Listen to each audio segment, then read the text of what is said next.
Good afternoon! Good morning, good evening, good day kung nasa mga parte kayo mundo. At welcome sa panibagong vlog. Ito yung ulam namin ngayon, no? Hapunan. Yung natirang, sinigang. Tapos sausawan, patis. Nakabili kami ng, meron na pala na ito. Patis mansi. Ayan. Patis mansi with sile. Yan. Tabayan na. 3 beses na natin kinain yan. Wala, meron pala ako nakabalgadere. Ang dami na nating yan, kolesterol na nadagdag. Kailangan maglakad ulit. Maglalakad naman talaga kami ngayon. Kasi 3 araw kaming hindi nakapaglakad eh. Alam niyo naman, may mga pinuntahan kaming mga importanteng mga event na katulad ng basketball ng mga bata. Tapos nagpunta kami ng, ang tawag doon, nung binyagan. So, todo na naman ang kain. Kaya ngayon, start ulit kami sa paglalakad. Kakain lang kami ni Mrs. Tapos kung kami pupunta ngayon sa mga bahay ng mga amo dito. Mataas yun. Kaya mo yan? Lagi si Mrs. naglalakad doon eh. Kaya nasanay doon yung amo niya. Ayan, kakain mo lang kami. Thank you, Lord. At let's go. Wala pa si Basti. Nagbabasketball. May sila ngayon. May laro ng under 14. Si Kuya, busog pa daw. Sa kwarto. At masakit yung tiyan na. LBM. Ganyan naman siguro pag nagpapalit na ng klima. Kadalasan mga tao may sakit, di ba? Pero okay lang yan. Gagaling din naman, di ba? So, kain na. Outdoor walk. Ready? 3, 2, 1, go. Aba, mag-aano pa si Mrs. daw. Warm up, warm up. Yan, paalis na kami. Doon kami dadaan sa mga amo ni Mrs. Speaking of amo ni Mrs. Din pala nakatira dito. Ba't wala na? Nasaan na yung amo mo? Hindi pa nabalik? Nagpa-part-time si Mrs. dito eh. Pero yung amo niya may sakit yata. Nandun sa... inopera. Nandun sa kanyang misis. So, ayun. Kasi misis wala pang trabaho dito. Dito kami dadaan ngayon, no? Pataas. Yun, start na. Dito naman kami dumadaan ni misis pag galing namin sa trabaho, pauwi. Kasi yung mga kalsada dito, puros pababa.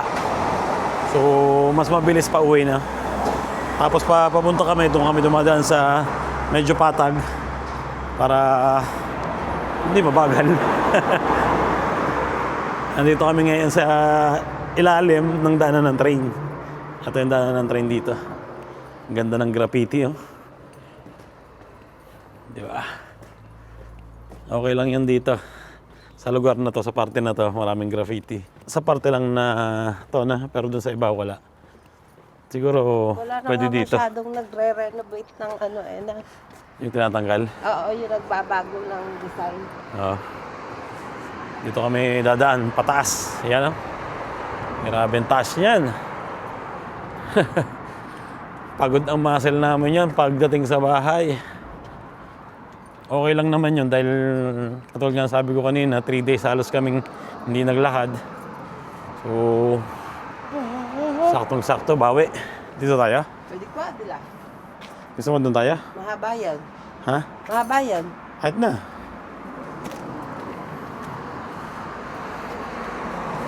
Dito kami dadaan sa mas mahaba, mas mataas.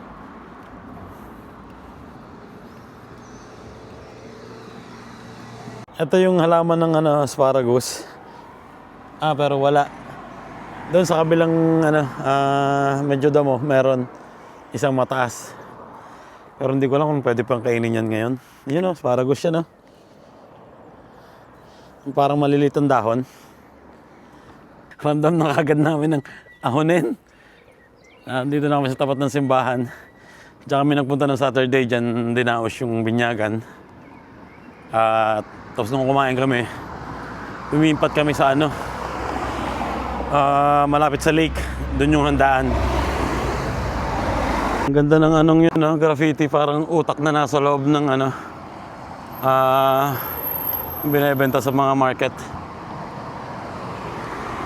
May fountain pa dito. Ano yun, naiinom?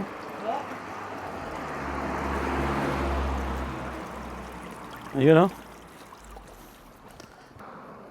Ganda ng araw, oh. Ng sunset.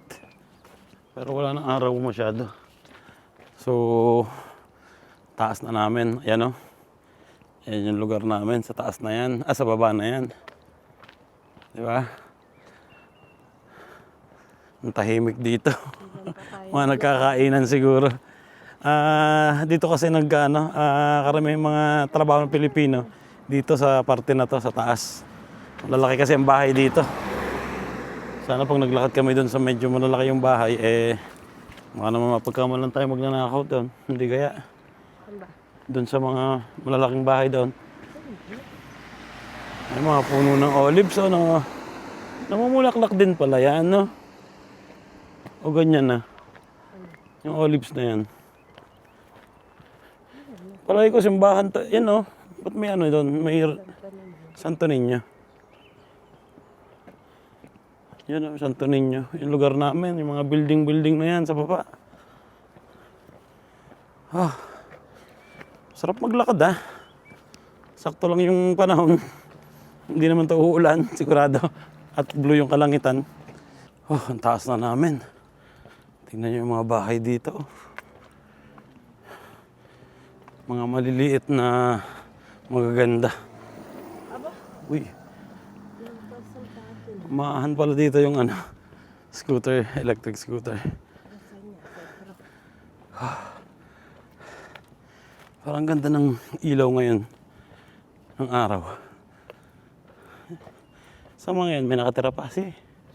Parang dumi ng terrace. Pero dito sa dalawa, dito sa Pangalba, meron pa rin. 3 floor, na. 3 floor yan, say. Dito tayo. Tingnan nyo mga bakod, parang sa mga subdivision.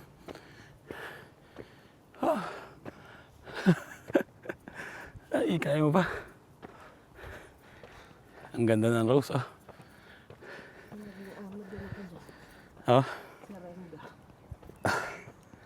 Yan, rose, Ang ganda na. Ay. Ang tahimik, Ang ganda ng bahay dito. Puro may mga aso. Sa Pilipinas pag naglakad ka ng ganito, tahog lang ng mga aso, no? Nakakatawa yung bahay nila. Parang wala mga kortina. Tarang kitang-kita mo sila nanonood ng TV sa loob. Pero ang tinabahangan ka. Ba't ganyan yan, no? Hinayaan na. No, pag autumn na, wala siyang dahon. Pag summer, nagdadahon siya. Ang lalaki ng bahay, Kaya pa, Chi. Kaya?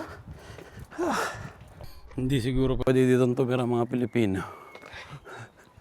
Dahil pag mga Pilipino, karaoke, ihaw-ihaw, laging may bisita.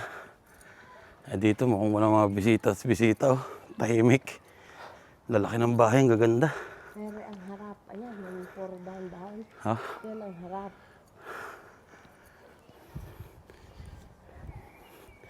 Yan mga gate, lalaki. Mga constructor siguro. May-ari nito.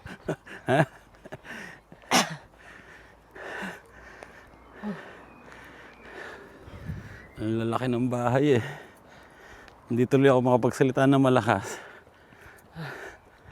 May lumabas. Sarap na nilalakad namin ni Mrs. May mga ganito pala dito sa mga bawat kalsada na may olives. Dito na kami. Tatas lang na kami ng konti, tapos pababa na yung kalsada. Kaya lang medyo madilim na yung dadaanan namin. Kasi mas maraming puno doon. Yan, taas.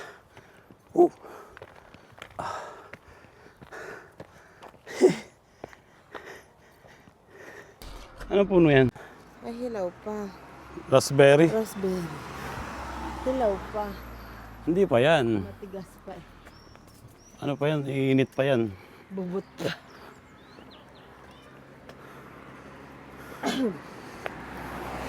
Hanap tayo ng asparagus dito. Sigurado meron dito.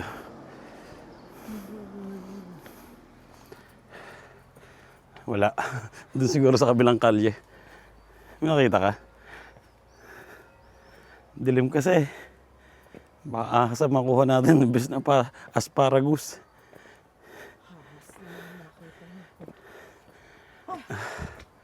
Yan, pababa na kami dito. Dito mas malalaki yung bahay. Ha? Ang bahay nung. Meron ditong kakilala si Mrs. na naghahanap ng maglilinis ng bahay. 1,300 yung sweldo. Ano ba yun? Pag mag-asawa, isa lang. Dalawang mag-asawa, isa anak. Ang maglilinis, isa lang. Isa lang. Isa lang pala. Pero 1,300, malaki na yun. Tapos, 4 na oras lang yun. Sa umaga na. So, hanggang tanghali. Ibig sabihin, pag sa gabi, hapon, meron ka ng time para makapagtrabaho pa ng iba na. Abe. Pero malaki ang bakuran niya. Oh. May swimming pool pa siguro yan. Okay na. Pababa na kami. May nadaan ka na din. Wala. Tumabi ka na lang pag may dadaan. Ang lalaki ng mga bahay dito. Oh. Mga mayayaman ng mga nakatira dito. Nag-uumpisa na kaming pawisan. Ay, pero pababa na yung kalsada. Ganun lang talaga, di ba? Pag may positive, laging may... pag may negative, laging may positive. Umahon kami kanina, ngayon pababa na. Pag mahirap, may madali, di ba? Lahat may kabaligtaran. Kaya huwag kang mawawalan ng pag-asa. Pag may mapayat, may mataba. Oh. Ayan, 2 kilometer. Nagkakaroon nga ako ng puwet, sabi ko kay Mrs. Dapat sila. Pag ako nasa trabaho, ninoloko ako eh. O hapit lang yung sinusuot kong Pantalan. uniform. Sila. Ganda oh, may swimming pool. Ba't kita Kita sa gate. Alam mo naman dito. Mas gusto ko yung tago. Saan tayo dito? Siyerto. Pag diniretso natin doon, Ewan ko, sa nalabas na. huwag na baka maligaw pa tayo. Zona control o del... Pero wala naman nakalagay na tapos na yung kalsada. Ibig sabihin may daan pa rin. Kaso nga lang, baka mapalayo kami ni Mrs. Kaya dito na lang kami. Layo na iyan to pala. 2 kilometers parang ginalakad namin. Pero, nakaka 35 minutes na kami. Paahon kasi, mabagal, di ba? Ang taas ng kalsada na to, pababa na.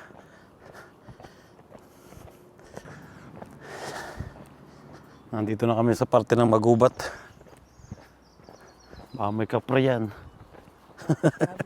Hindi mauso dito yan. Sigurado dito marami asparagus. Oh. Tingnan mo naman kung gaano kagubat.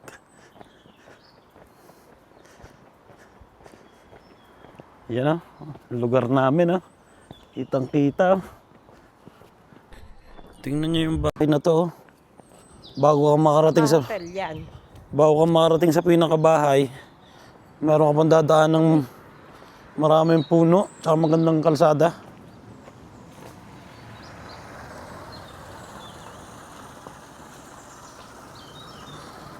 Ayun, nandito na kami sa baba. Ito na yung daanan ng train. May mga naglalakad na rin. Saan ito papunta? May gate pa rin. Bahay pa rin. Ito, daanan ng train sa taas.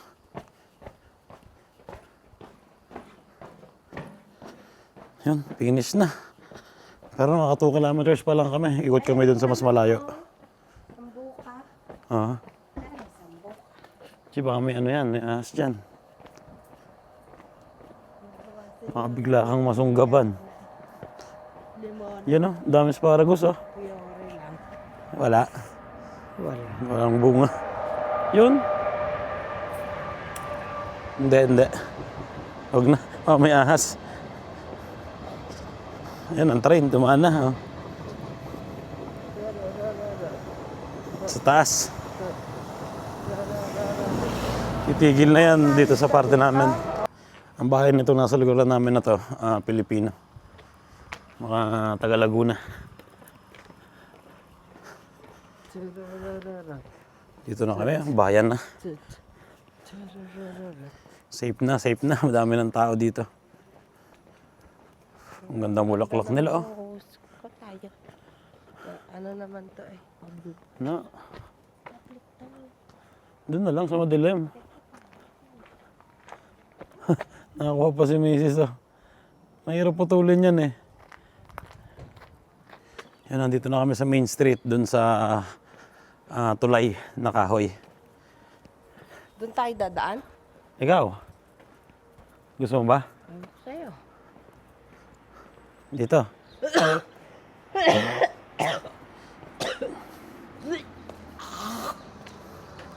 Ilang kilometers na lang ba ang kulang? Tara na. Huwag umuwi tayo, ano na? Doon na. 5 na. Saan tayo daan? Sa normal na? Okay. Ito dating disco. Nawala na. Oh, ba't may tao? Ba't may tao, Chi? Oo nga. Nakakatakot naman yan. Dati kasing discohan to ng mga mga Italian, tapos naging disco ng mga Espanyol, Latin, mga taga South America. Pero ngayon sarado na. Yung may banyo. Baka may ginagawa. Siguro. Wow, may santo pa dito. Ay. Let's go. Dito na tayo. Ilang kilometers na. Pati ko makita ngayon, resume workout. Bakit? Namamatay. Napipindot mo. 3.8 na. Nag-update kasi ang iWatch eh. Baka ganito yung epekto. Lapit na kami sa bahay. Sakto siguro 5 kilometers. Pagdating namin sa bahay. Tingnan nyo yung mga shop dito. Puro sarado. Tinalo na ng mga online. Puros online na namimili ang mga tao. Di-deliver na nga lang naman sa bahay na. Pero ang problema, pag t-shirt, pag mga sinusuot, hindi mo masusukat. Saka hindi mo mahawakan yung tela na. Yun ang kahirapan pag online, pag bibili ka sa online. Lapit na namin. Oras na, alas 9 na, sakto. Wow, sakto. 3.8 pa lang, Chi. Ayun yung ginawa namin ngayon. Imbis na dumiretso kami doon, dahil bahay na yon, pag diniretso namin, lumiko pa kami dito papuntang park. Yan. Kasi, 4 kilometers pa lang. Siguro hanggang sa bahay ito, 5 kilometers. Pero pag ni-straight namin doon, kulang yan. Para dito tayo. Extra 1 kilometro. Ito ang aming munisipyo. Diyan kumukuha ng mga documents. Pag kayo kakarating pa lang dito sa Italy. Ay, takbo naman kami ngayon. Ang sexy mo naman tumakbo eh.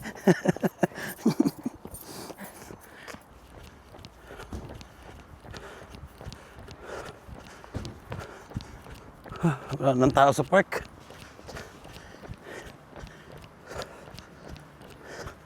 Kami na lang ni Mason tumatakbo ngayon dito. Tumigil pa. Nanguha na naman ng halaman. Nanguha na naman ng bulaklak. Hey!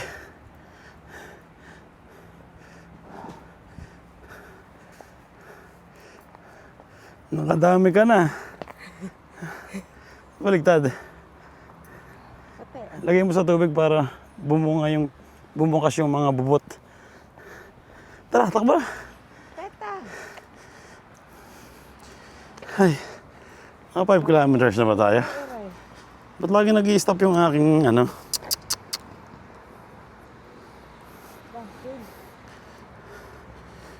4.3 pa lang? Ano ka? 4.3. 4.55 na. Oh, Tay. let's go. Kumuha si Mrs. ng rosemary, tsaka rose na pink, rose na white.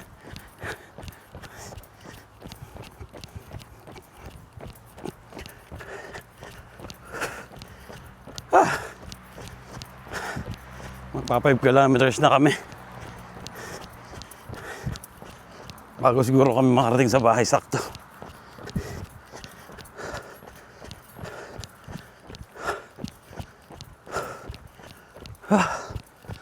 Ayun pa. Diyan na tayo. Andito na kami sa bahay. Ang nagawa lang namin ngayon, 4.75. Hindi pa kami naka 5 kilometers. Sa'yo ilang kilometers?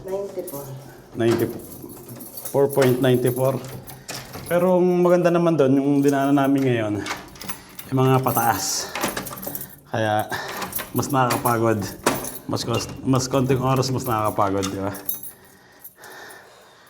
Mainit na ulit. Ay. Oh, tama na. Ano lang siya, tamali. Ayun, pahinga na ulit, di ba? Ligo, tulog, bukas trabaho na ulit. And dito ko na rin tatapusin yung vlog namin ngayong araw na to. Sana nag-enjoy kayo. Sa atong binti ko. Ciao, ingat palagi and God bless.